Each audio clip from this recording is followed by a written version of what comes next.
Quand j'avais la vingtaine, je ne savais pas pour qui voter parce que je connaissais personne. Quand j'avais la trentaine, je votais pour les gens que je connaissais.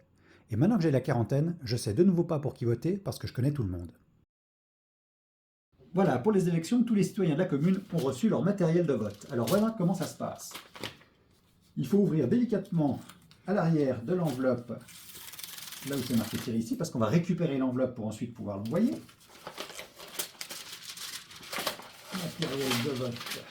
On a une enveloppe de vote pour le premier tour de l'élection au conseil administratif, parce qu'il y aura 2 tours. On a une autre enveloppe d'une autre couleur, cette fois pour les élections au conseil municipal.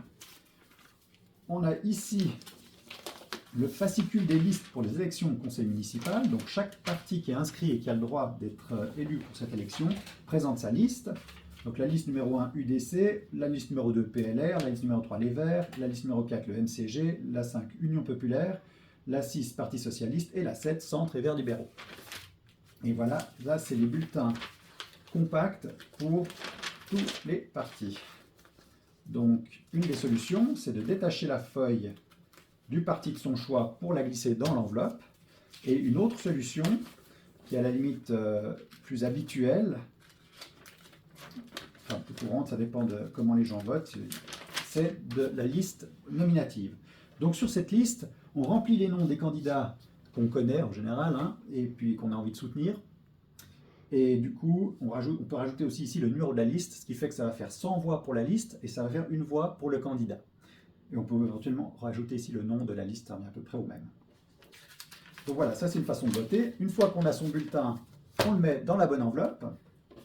On a encore ici un petit fascicule qui explique la manière de procéder pour voter sans que le bulletin soit pas valable. Donc on explique qu'on peut aussi tracer des noms, par exemple. On explique qu'on peut rajouter des noms sur un bulletin déjà existant. Il y a toutes ces possibilités qui existent. Là, vous avez le bulletin de vote, cette fois pour l'élection au conseil administratif. Donc c'est des tickets à 2 en général, donc on peut choisir, ou des individuels. Donc on peut choisir, on peut aller jusqu'à 3 noms, 3 croix pour 3 noms, puisqu'il y a 3 places de conseil administratif, donc l'équivalent de maire. Et enfin, quand on a fini de voter, donc on a mis ce bulletin dans cette enveloppe, ce bulletin ou cette liste dans cette enveloppe.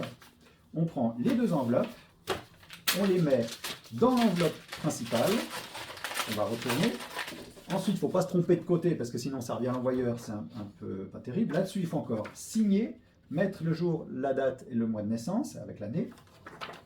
Ensuite, je regarde la petite flèche noire qui se trouve ici au fond de la fenêtre, la flèche noire qui se trouve là, et là je glisse.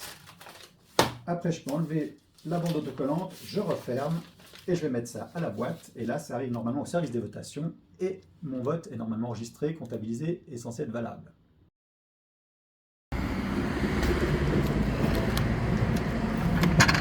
Et voilà, à voter.